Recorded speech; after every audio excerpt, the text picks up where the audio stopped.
তিস্তা নদীর গতিপথ পরিবর্তন হওয়ায় সামান্য পানিতেই রংপুরের কাউনিয়া উপজেলার বিভিন্ন এলাকায় ভাঙন শুরু হয়েছে। এতে বিলীন হয়ে গেছে ফসলি জমি, বসতি ভিটা সহ নানা স্থাপনা। ভাঙন আতঙ্কে নির্ঘুম রাত কাটছে দুই গ্রামের কয়েক হাজার পরিবারের। তবে এ বিষয়ে দ্রুত ব্যবস্থা নেওয়ার কথা জানিয়েছে পানি উন্নয়ন বোর্ড। রংপুর প্রতিনিধি জাহাঙ্গীর আলম বাদলের প্রতিবেদন, জানাচ্ছেন নুসরাত জাহান সিনথি। রংপুরের কাউনিয়ায় তিস্তা নদীতে তেমন পানি না থাকলেও অসময়ে শুরু হয়েছে ভাঙন। প্রতিদিন ভাঙছে নতুন নতুন এলাকা। গেল 2 সপ্তাহে তিস্তার করাল গ্রাসে পাঞ্চর ভাঙা গ্রামের অন্তত শতাধিক পরিবারের বসত ভিটা ও কয়েকশো বিঘা ফসলি জমি, বাঁশঝাড়, গাছপালা ও স্থাপনা নদী গর্ভে বিলীন হয়ে গেছে। নদী ভাঙনের শেষ আশ্রয়টুকু হারিয়ে সর্বশান্ত হয়েছে অনেক পরিবার। আমাদের জমা জমি সব নদী নিয়ে গেছে, আর আমাদের এখন বাড়ির ভিটা পর্যন্ত নিয়ে যায়। আমরা কই থাকবো, কই যাব? আমাদের তো সারা যায় ঘুম হয় না।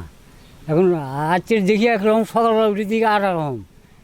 বাড়িঘর তো নিরুপায়, বাড়িঘর সরানোর মতো কোনো উপায় নেই। স্থানীয়দের অভিযোগ, নিয়মিত ড্রেজিং না করায় পলি ভরাট হয়ে নদীর গতিপথ পরিবর্তন হচ্ছে। ফলে সামান্য পানিতেই তীরবর্তী এলাকায় ভাঙন তীব্র আকার ধারণ করছে।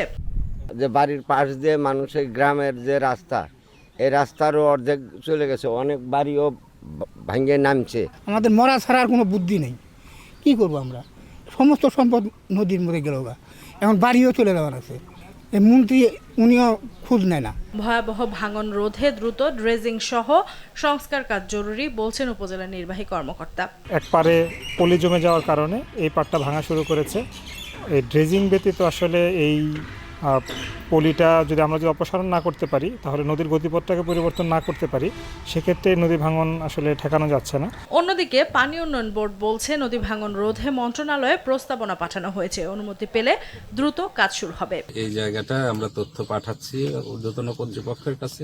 ওখান থেকে আমরা চেষ্টা করছি যে কিছু জিওব্যাগ এনে ফেলে এই ভাঙনের গতিকে প্রশমন করা। নিজেদের শেষ সম্বলটুকু বাঁচাতে কেবল আশ্বাস নয়, দ্রুত প্রয়োজনীয় পদক্ষেপ চান ভুক্তভোগীরা। নুসরাত জাহান সিনথি, RTV।